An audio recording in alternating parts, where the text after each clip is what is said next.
হে WhatsApp guys, কেমন আছো সবাই? আশা করি সবাই খুব ভালো আছো। র্যান্ডম অ্যানিমেশনে আমরা যে সিরিজটা শুরু করেছি ডেথ নোটের, তার আজকে 9 নম্বর এপিসোড সম্পর্কে আমরা সবাই জানবো। তবে 9 নম্বর এপিসোড শুরু করার পূর্বে আমি অগ্রিম ক্ষমা চেয়ে নিচ্ছি যদি আমার কোনো ভুল হয়, কারণ বুঝতে পারছো ডেথ নোট কিন্তু মোটেও একটা সহজ সিরিজ নয়। এই সিনেমাটা অনেকটা হলিউডের যে টুইস্টওয়ালা সিনেমা থাকে সেরকম, তবে বলিউডের যে রেস সিনেমাটি রয়েছে সেটার সাথে এটার তুলনা দেওয়া যায়। কারণ বুঝতে পারছো ডেথ নোটের সিরিজটা কিন্তু বোঝা মোটেও সহজ নয়, তবে খুবই ইন্টারেস্টিং। তো আমি আমার সর্বোচ্চ চেষ্টা তো করবোই তোমাদের ভালো মতো বোঝানোর জন্য, তবে তারপরেও যদি ভুল হয় অবশ্যই ক্ষমা করবে। আর গতকাল ভিডিও দিতে পারিনি, এর জন্য আমি আন্তরিকভাবে লজ্জিত। তবে বুঝোই তো সবারই ছুটি লাগে, আর এতগুলো চ্যানেল যেহেতু ম্যানেজ করতে হয়, তো মাঝে মাঝে দুই একদিন গ্যাপ যাওয়া খুবই স্বাভাবিক একটা ব্যাপার। তো কোনো ধরনের বাড়তি কথা না বলে চলো আমরা সরাসরি মূল ভিডিওতে চলে যাই। মানে আজকেও বিজ্ঞাপন দেবো না, বিজ্ঞাপন আমরা কাল থেকে দেবো। তো যাই হোক, গত এপিসোডের লাস্টে আমরা দেখেছিলাম যে কিভাবে আমাদের লাইট চিপসের প্যাকেটের মধ্যে টিভি ঢুকিয়ে তারপর সন্ত্রাসীদের নাম লেখে তাদেরকে মেরে দেয়। আর ওই সময় কিন্তু তাও এলের চোখের সামনে, মানে এল তো ক্যামেরায় সব দেখছিল, তো এলকে পুরোপুরি বোকা বানিয়ে দেয়। আর এই এপিসোড যখন শুরু হয় তখন আমাদের লাইটের সিন দেখানো হয়, সে বাইরে যাচ্ছিল আর সে রিয়ককে জিজ্ঞাসা করে, রিয়ক দেখো তো আমার আশেপাশে কেউ আছে কিনা, কেউ আমাকে ফলো করছে কিনা। রিয়ক বলে, হ্যাঁ আমি তোমার আশেপাশের 100 মিটার এরিয়া চেক দিয়েছি, কেউ তোমার পিছু করছে না। আর তুমি কি বুঝতে পারছো না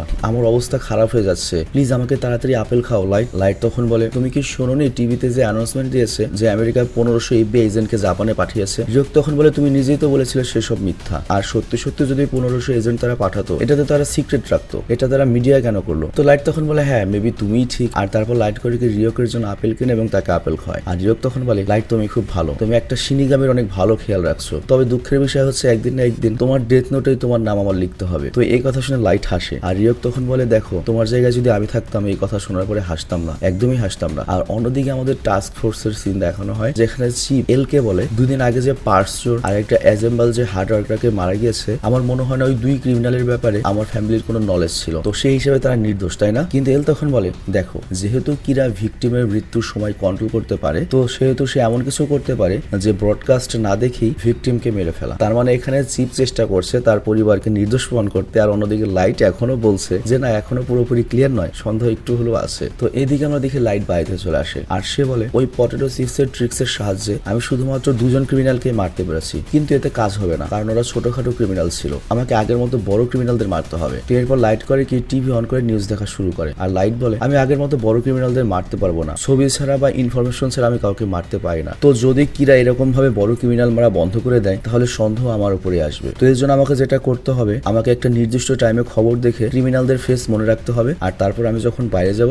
জাস্ট ওদের আলাদা আলাদা টাইমে ওদেরকে মেরে দেবো ওই ডেথ নোটের পেজের সাহায্যে, যেটা আমি আমার ওয়ালেটে রেখেছি। আর আমার উপর থেকে সন্দেহ আর ক্যামেরা সরানোর এটাই একমাত্র উপায়। আর ওদিকে আমরা দেখি এল বলে, গত কয়েকদিন ধরে আমি সব ভিডিও ফুটেজ দেখে নিয়েছি, আর সেগুলো থেকে আমি কোনো প্রমাণ পাইনি যে চিপের ছেলেকে সন্দেহ করা যায়, তো এর জন্য আমি বায়ো টাইপ এবং ক্যামেরা খুলে ফেলবো। তো এই কথা শুনে চিফ শান্তির নিঃশ্বাস ফেলে যে না, আমার পরিবারের উপর থেকে সন্দেহ চলে গিয়েছে। আর চিফ এর সাথে এটাও বলে, ব্যাপার না, আমরা তবুও এই কিরা ইনভেস্টিগেশন চালু রাখবো। তখন এল বলে, তুমি খারাপ ভাবে নিও না, আমি বলেছি যে ফুটেজ থেকে কিছু জানতে পাইনি, আর এছাড়াও কিরা তো মাত্র একজনই, তাই না? আর সে তো ক্যামেরার সামনে এমন কিছু করবে না যে সে কিরা, আর সে তো সবসময় না দেখিয়ে মানুষকে মেরে চলেছে। আর আমি যখন ক্যামেরা লাগিয়েছিলাম তখনও কিরা মানুষকে মেরেছে, তো আমি জানি না সে ক্রিমিনালদের কিভাবে মারছে। এমন কি হতে পারে যে সে হয়তো মনে মনে যখন ভাবে তখন ওই ক্রিমিনালটি মারা যায়, আর সে যদি নর্মাল মানুষ এমনটা করে তাহলে মার্ডার করার সময় তার চেহারায় তো কিছু না কিছু হলেও চেঞ্জ আসবে। কিন্তু ওদেরকে পুরো সময়টা যখন অবজার্ভ করেছি, ওদের একজনের চেহারা দেখে মনে হয় নাই যে কিরা ওদের মধ্যে কেউ হতে পারে। কিন্তু যদি ওদের মধ্যে কেউ কিরা হয়ে থাকে, ওরা যদি নিজের চেহারার এক্সপ্রেশন এত সুন্দরভাবে লুকাতে পারে, দ্যাট মিন্স ওদের ভেতর সাইকোলজিক্যাল স্টেট অনেক বেশি চমৎকার হয়ে গিয়েছে, মনে করো ভগবান পর্যায়ে চলে গিয়েছে, যেখানেও খারাপ লোকদের শাস্তি দিচ্ছে ওর ভেতরে কোনো খারাপও লাগছে না একটা মানুষ মারতে, এবং চেহারাও কোনো পরিবর্তন আসছে না। তো এইসব দেখে একবার আমার মনে হয় যে কিরা বলে আসলে কিছু নেই। আমার কাছে মাঝে মাঝে মনে হয় যে সবকিছু ভগবানই করছে, কিন্তু ভগবান যদি কাউকে মারতে চায়, ভগবানের কি কারণ নাম আর চেহারার প্রয়োজন হবে? এটা শুনতে খুব ফালতু লাগছে। তো এই জন্য আমি মেনে নেই যে এটা ভগবান করছে না, বরং এমন একজন মানুষ করছে যে নিজেকে ভগবান ভাবে। তাহলে এর মানে কিরা অবশ্যই আছে, এবং আমি কিরা তোমাকে ধরবো, এবং আমার মনে হয় কিরা খুব শীঘ্রই সামনে আসবে। আর আমি যদি জানতে চাই যে কিরা কিভাবে মারে, তাহলে একটা রাস্তায় রয়েছে, যেটা একমাত্র কিরার কাছ থেকে জানা যাবে বা কিরা এসে বলবে, বাট কিরা তো এটা বলবে না, এটা সম্ভব নয়। তো আমাদেরই কিছু করতে হবে।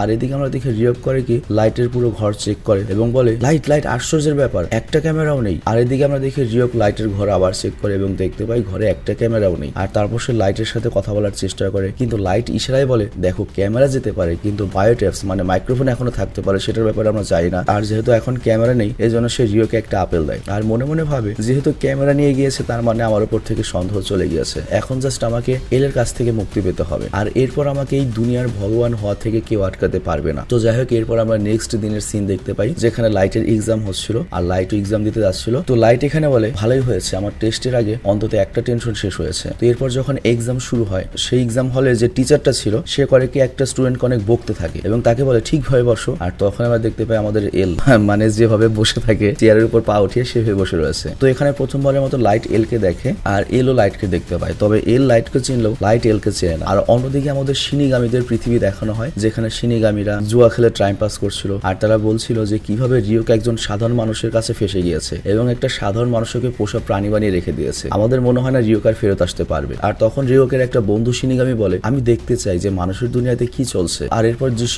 পরিবর্তন হয়, আমাদের দেখানো হয় লাইট ফাইনালি কলেজ শেষ করে ইউনিভার্সিটিতে উঠেছে এবং লাইটও খুব খুশি, রিওকে খুব খুশি। তো লাইট ভর্তি হয়েছে হচ্ছে টোহো ইউনিভার্সিটিতে আর সে এখানকার ফ্রেশার সিরিমনিতে এসেছে এবং এখানে ফ্রেশ মিন্ট স্পিচ হতে চলেছে, মানে কলেজ থেকে যে টপার এসেছে তাদের আর কি স্পিচ দেবে, তারা আর কি কথা বলবে। তো ইউনিভার্সিটির ডিরেক্টর ফ্রেশ মিন্ট রিপ্রেজেন্টেটিভকে ডাকে আর সে ছিল হচ্ছে লাইট ইয়াগামি। তো লাইট ইয়াগামি বুঝতেই পারছো 100% মার্ক নিয়ে পাশ করেছে, কত মেধাবী একটা ছেলে। তো এখানে লাইট ইয়াগামি স্টেজে যায় আর তার সাথে আরেকজন রিপ্রেজেন্টেটিভ ছিল, তার নাম হচ্ছে হিডেকি রিওগা। তো সকল স্টুডেন্ট তখন ভাবে হিডেকি রিওগা সে কি কোনো যে আইডল, মানে আমি বিষয়টা বুঝিয়ে বলি। দক্ষিণ কোরিয়াতে যেমন রয়েছে বিটিএস, ওরকম একটা মনে করো জাপানের আইডল গ্রুপ রয়েছে। তো আইডল গ্রুপের আবার একটা ছেলে রয়েছে যার নাম হচ্ছে হিডেকি রিওগা। তো সবাই ভাবছে ওই সিঙ্গার কিনা, কিন্তু তখন একটা ছেলে বলে না এটা হতেই পারে না, কারণ ওই সেলিব্রিটি ছেলের অতখানি ব্রেন নেই যে সে টোহো ইউনিভার্সিটিতে ভর্তি হতে পারবে বা 100% মার্ক পাবে। আর এরপর আমাদের যখন হিডেকি রিওগাকে দেখানো হয় আমরা দেখি এটা কোনো সেলিব্রিটি নয়, এটা আমাদের গোয়েন্দা এল, পাগলা এল। তো লাইট তখন মনে মনে ভাবে আমি জানি আমার সাথে আরেকজন ছেলে স্পিচ দেবে, কিন্তু ওটা যে ওই ছেলেটাই হবে যে এক্সামের দিন অদ্ভুতভাবে বসেছিল, বকাও খেয়েছিল, সেটা আমি কল্পনাও করিনি। তো যাই হোক এখানে লাইটটার স্পিচ দেয় আর সকল স্টুডেন্টরা তখন কম্পেয়ার করছিল যে এই দুজনেই 100% কোর্স করেছে এবং দুজনেই মারাত্মক মেধাবী। তো এই জন্যই দুজনকে ডাকা হয়েছে স্টুডেন্টদের পক্ষ থেকে স্পিচ দেওয়ার জন্য। তো লাইটের স্পিচ শেষ হয়ে যায় আর তারপর এল স্পিচ পড়া শুরু করে। তো স্টুডেন্টরা তখন লাইট আর এলের সাথে কম্পেয়ার করা শুরু করে যে দুজনই দেখতে খুবই আলাদা। লাইটকে দেখে মনে হয় সে অনেক বড় একটা জিনিয়াস, ও আরো জন্ম নিয়েছে শুধুমাত্র সাকসেসের জন্য। আর অন্যদিকে তারা এলকে দেখে বলে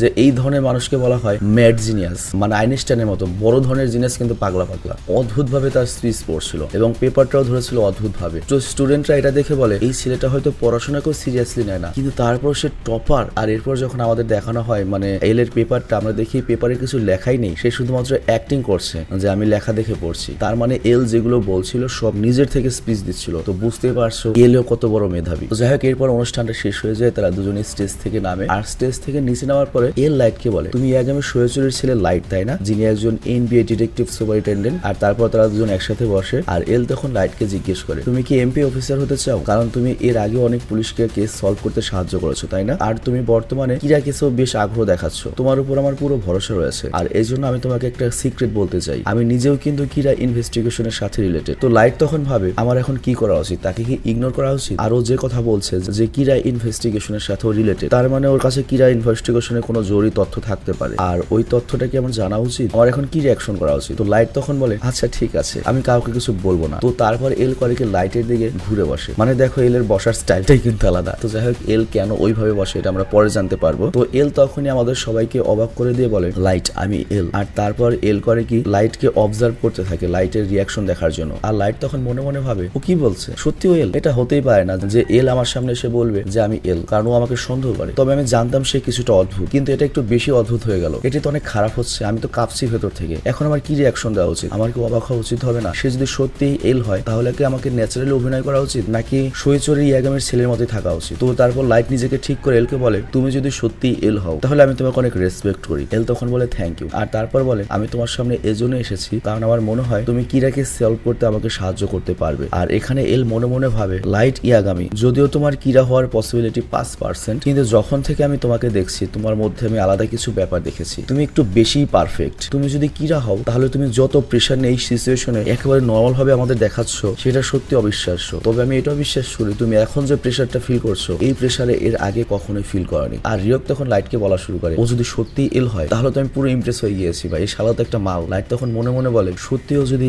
এল হয় বা এল না হয় তাহলে আমি ওর কোনো ক্ষতি করতে পারবো না, কারণ ও যদি এল হয়ে থাকে যদি আমার সামনে আসে তার মানে ও বাবার সামনেও ওর ফেস দেখিয়েছে। আর আমার সাথে দেখা হওয়ার পরে ও যদি এখন মারা যায় তাহলে সকল সন্দেহের তীর আমার উপরে সেই পড়বে। আর ওর নাম শুনে বুঝতে পারছি ও নকল নাম ইউজ করেছে, কারণ হিডেকি রিওগা হচ্ছে আমাদের দেশের একটা আইডলের নাম বা সেলিব্রিটির নাম। তো ওর নাম যদি সেটা না হয়, আমি যদি ডেথ নোটের সাহায্যে এই নাম দিয়ে ওকে মারার চেষ্টা করি তাহলে ভুলবশত আমার মাথায় যদি ওই পপ আইডল বা সেলিব্রিটির চেহারা চলে আসে তাহলে তো সেলিব্রিটি মারা যাবে, এই এল তো আর মারা যাবে না। আর এল তখন জেনে যাবে যে আমি ওকে মারার চেষ্টা করেছিলাম ওই নাম দিয়ে এবং আমি সত্যি কিরা। তবে আমি জানি না সে আমার ব্যাপারে এ পর্যন্ত কি জানে, তবে আমি এতদূর জানি সে জাস্ট আমার উপর সন্দেহ করে। আর তার উদ্দেশ্যই বা কি হতে পারে? সে সরাসরি আমার কাছে এসে কেন পরিচয় দিল? তবে এটা নিশ্চিত রে পেনভারের কেসের উপর ইনভেস্টিগেট করেই ও আমার পর্যন্ত আসতে পেরেছে, কিন্তু আমার সামনে সরাসরি কেন সে পরিচয় দেবে? তো এখানে লাইট বেশি ভাবে না এবং লাইট বলে কারণ আমি জানি ও আমার এক্সপ্রেশন খেয়াল করছে। তো এরপর তারা যখন বাইরে বের হয় এল তখন বলে লাইট তোমার সাথে পরিচয় হয়ে অনেক ভালো লাগলো, আমাদের আবার দেখা হবে। তো লাইট তো পুরো রবটের মতো হয়ে গিয়েছে, কোনো এক্সপ্রেশন বুঝতে দেয় না। আর তারপর লাইট করে গিয়ে বাড়িতে যায় আর বাড়িতে গিয়ে রুমের দরজা লক করে দেয় আর টেবিল এসে চিৎকার করতে থাকে এবং বলে এল আমাকে চিনে ফেলেছে। রিয়ক বলে কি বলছো তুমি? লাইট বলে দেখো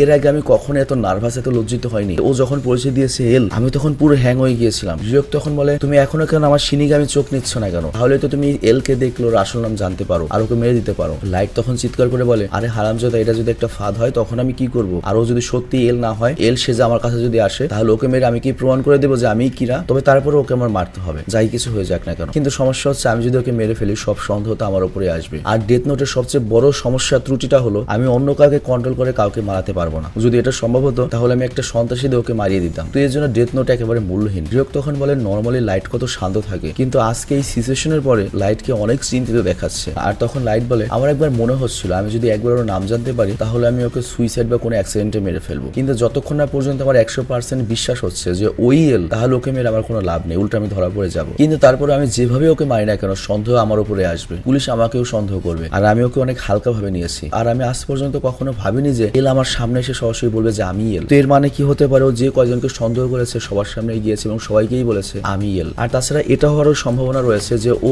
এল নয়, ওর জায়গায় অন্য কেউ এটা এসেছে এবং কিরা হিসেবে ওরা যাদেরকে সন্দেহ করছে তাদের উপর একটা অ্যাটাক করছে। এটা একই সাথে অ্যাটাকও একটা বড় ধরনের কিরার উপরে, তার সাথে এল এর একটা বড় ধরনের ডিফেন্সও। কারণ প্রথমত এল এর নাম কেউ জানে না, ওকে মারা কোনো সিস্টেম নেই। দ্বিতীয়ত যাদেরকে ও কিরা সন্দেহ করছে তাদের কাছে গিয়ে এল বলা মানে তার মানসিক অবস্থার 12টা বাজিয়ে দেওয়া। তো আমার মনে হচ্ছে আমি এল এর কাছে হেরে গিয়েছি। এল এর চমৎকার একটা মুভ ছিল এটা। আর তখনই আমাদের এল এর দৃশ্য দেখানো হয়। এল বলে আমি এমন ভাবে অ্যাক্ট করবো যেন আমি বোকা এবং ওর কাছ থেকে আমি ইনফরমেশন বের করার চেষ্টা করবো। আর এদিকে আমাদের লাইটের সিন দেখানো হয়। লাইট বলে ঠিক আছে কোনো ব্যাপার না, চিন্তা করার মতো কোনো ব্যাপারই না এটা। তো যেহেতু আমার কাছে সে পরিচয় দিয়েছে জাস্ট এইভাবে কথা বলেছে, তার মানে হচ্ছে এ পর্যন্ত আমাকে জাস্ট সন্দেহ করেছে, আমার বিরুদ্ধে কোনো প্রমাণ পায়নি। আর এটা তো হতে যাচ্ছে এল আর আমার মধ্যে একটা বড় ধরনের প্রতিযোগিতা এবং এটা এমন একটা গেম হতে যাচ্ছে যে গেমে আমরা ক্যাম্পাসে একসাথে বন্ধুর মতোই থাকবো, কিন্তু আমরা একে অপরের উপর তদন্ত করব। আমি দেখবো যে ওই আসলে এল কিনা, আরো বের করতে চাইবে আমি আসলে কিরা কিনা। তো ঠিক আছে এল, তুমি যদি আমার বন্ধু হতে চাও আমি কবুল করছি, আমি তোমার প্রথমে বিশ্বাস জিতবো আর তারপর আমি তোমার কাছ থেকে যখন সকল ইনফরমেশন পেয়ে যাব যে তুমি আসল